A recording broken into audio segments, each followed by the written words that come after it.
तो डब्ल्यूडब्ल्यूई को चलते हुए 50 से ज़्यादा साल हो चुके हैं। तो ऐसे में डब्ल्यूडब्ल्यूई का नाम चेंज हुआ, कंपनी पूरी चेंज हुई और कई रेसलर्स भी आए और गए। तो इस वीडियो के साथ एंड तक ज़रूर बने रहना, क्योंकि आज हम देखेंगे कि कौन है रियल में the greatest of all time of WWE. तो शुरू करते हैं अभी जो नाम सबसे ज़्यादा चल रहा है, ट्राइबल चीफ रोमन रेंस का। डब्ल्यूडब्ल्यूई चैंपियनशिप को उन्होंने इतने लंबे समय तक होल्ड करके रखा है, अभी कोई भी उन्हें हरा नहीं पा रहा है। उनकी ब्लड लाइन वाली स्टोरी लाइन हो या उससे पहले रोमन एम्पायर वाली हो, उन्होंने कई लेजेंड्स के साथ लड़ा है और उनसे जीता भी है। वो शुरू किया था उन्होंने शील्ड के साथ, जिसमें कि वो एक अंडरडॉग थे। इससे फिर उन्होंने अपना रास्ता ढूंढा टॉप ऑफ द टेबल तक, और इसी दौरान में उनको बहुत ज़्यादा हेट भी मिला। उन्होंने कई ज़्यादा ट्रोलिंग भी झेली, क्योंकि उनके जो प्रोमो स्किल्स थे या फिर उनकी रेसलिंग स्किल्स थी वो उस हिसाब से मैच नहीं कर रही थी जैसा कि डब्ल्यूडब्ल्यूई उनको पुश करना चाहता था। लेकिन जो भी हो, जब उन्होंने हील टर्न लिया तब उसके बाद उन्होंने प्रूव कर दिया कि वो टॉप गाय बनने के लायक हैं। और अब उनकी जो फैन फॉलोइंग है वो तो आप देख ही सकते हैं कितनी छप्पर फाड़ के है।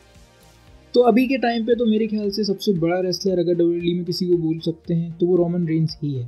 रोमन रेंस की जो ग्रेटनेस है वो उनकी स्टोरी लाइन्स में तो दिखती ही है, क्योंकि जो इतनी लंबी स्ट्रेच होने के बाद भी लोग अब भी इंटरेस्टेड हैं कि आगे होगा क्या। उन्होंने बेशक काफ़ी कम डिफेंसेस किए हैं इस पूरी स्टोरी लाइन के दौरान, अपने रन के दौरान, लेकिन फिर भी लोग इंटरेस्टेड हैं उनके अगले मैच को लेके, उनके अगले प्रोमो को लेके, अगले अपीयरेंस को लेके। जो टिकट सेल्स हैं उसी हिसाब से वो बढ़ भी जाती हैं जब रोमन रेंस का अपीयरेंस होने वाला रहता है किसी स्मैकडाउन में या फिर किसी पेपर व्यू में। तो आप उसी से समझ सकते हैं कि अभी कितने वैल्यूड हैं डब्ल्यूडब्ल्यूई के लिए रोमन रेंस। और रोमन रेंस में जो उन्होंने दाव लगाया था उन्हें उस पर फ़ायदा पहुंचाया है रोमन रेंस ने। तो आपको क्या लगता है, रोमन रेंस हैं ग्रेटेस्ट ऑफ ऑल टाइम? चलिए अभी पता तो चल ही जाएगा, वीडियो के अंत तक बने रहिए बस लास्ट तक। उसके बाद जब लॉन्गेस्ट रन की बात हो ही गई है तो सबसे लॉन्गेस्ट रन वाले की ही बात कर लेते हैं। तो ये टाइम है 60s का, जब WWF हुआ करता था, यानी विंस मैकमैन के पिता जिसको चलाते थे। और उस टाइम पे एक नाम जो बहुत ही उभर के आया था और अभी तक हमें याद है, क्योंकि उनकी जो लॉन्गेस्ट रन थी उसको अभी तक कोई तोड़ नहीं पाया है, वो है ब्रूनो सैमर्टिनो। ब्रूनो सैमर्टिनो का आपने नाम तो सुना ही होगा जब भी लॉन्गेस्ट रन की बात होती है, क्योंकि उन्होंने कई साल तक अपने पास WWF की जो चैंपियनशिप थी, जो कि अभी की डब्ल्यूडब्ल्यूई चैंपियनशिप बोल सकते हैं उसे हम, उसे लॉन्गेस्ट टाइम तक अपने पास रखा था।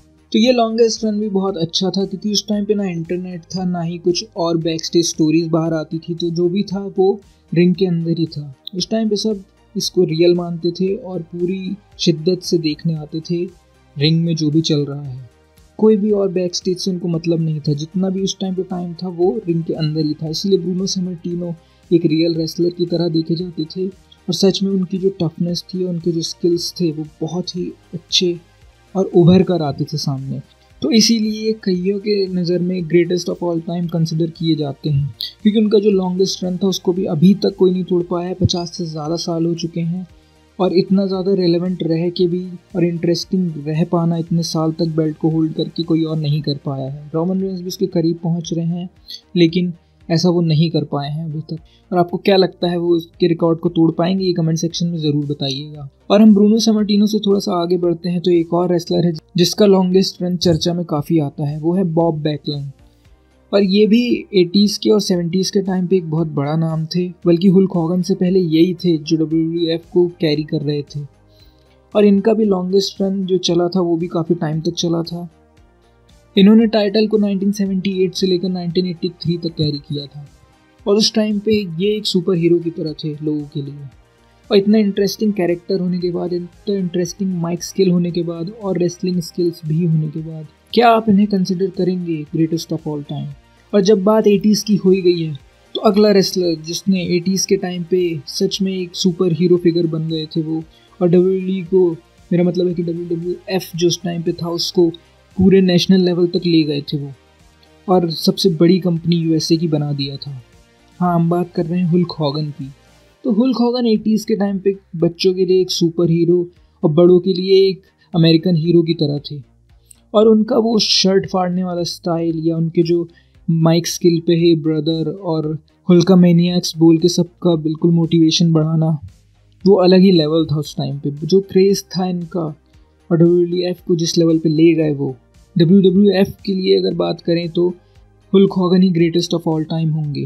उनके जो मैचेस हैं, रेसलमेनिया के जो मेन इवेंट्स हैं, उनका जो टाइटल रन है और जितना मतलब इंटरेस्टिंग उन्होंने WWF को कर दिया था, सच में अगर हुल्क हॉगन नहीं होती तो शायद नेशनल लेवल तक या इतनी बड़ी रेसलिंग कंपनी विंस मैकमैन नहीं बना पाती। और जब WWE के लिए एक इम्पॉर्टेंट बंदे की बात हुई है तो उसमें अगला नाम जो आता है वो कईयों के लिए एक बहुत ही ग्रेटेस्ट नाम है। और कई लोगों का मानना है कि यार WWE बंद हो चुका होता अगर ये बंदा नहीं आया होता रेसलिंग में। तो आप बेशक सही समझे होंगे, मैं बात कर रहा हूँ स्टोन कोल्ड स्टीव ऑस्टिन की। तो WWF अपने रेटिंग्स के मामले में सबसे नीचे गिर चुका था। WCW उसको हर हफ्ते पछाड़ रहा था रेटिंग्स की वॉर में, जो कि बहुत फेमस वॉर है, मंडे नाइट वॉर्स। और उसी दौरान में जब NWO अपने चरम सीमा पे था, WCW सोच रहा था कि अब WWF बंद हो जाएगा, तभी ये बंदा आता है और एक प्रोमो देता है किंग ऑफ द रिंग जीतने के बाद। और वही ऑस्टिन 316 वाले प्रोमो के बाद से जो काया पलट हुई है। और WWF ने जो WCW की धज्जियाँ उड़ाई हैं उसके बाद, उसमें सबसे बड़ा हाथ इसी बंदे का रहा है। हर हफ्ते आना और उसकी फ्यूड देखना मतलब एक सबसे इंटरेस्टिंग चीज़ बन गई थी उस दौरान।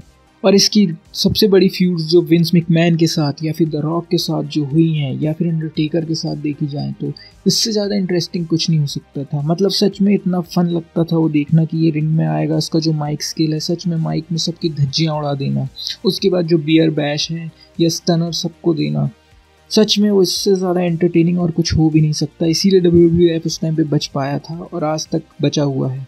और ऑस्टिन की सबसे ग्रेटेस्ट स्टोरी लाइन्स जो हुई हैं वो भी देखने में अभी भी मज़ा आता है हमें, चाहे हम जितना भी पीछे जाके देखें उनकी पूरी जर्नी को, उनके प्रोमोज को, किसी भी प्रोमो को उठा लो, बहुत एंटरटेनिंग होते हैं वो अभी भी। और सबसे फेमसली तो उनके जो द रॉक के साथ जितने भी प्रोमोज हुए हैं वो बहुत ही ज़्यादा एंटरटेनिंग है। और इसीलिए उनके रिटायर होने के 21 साल बाद भी उनकी एक अपीयरेंस के लिए लोग पागल हो जाते हैं।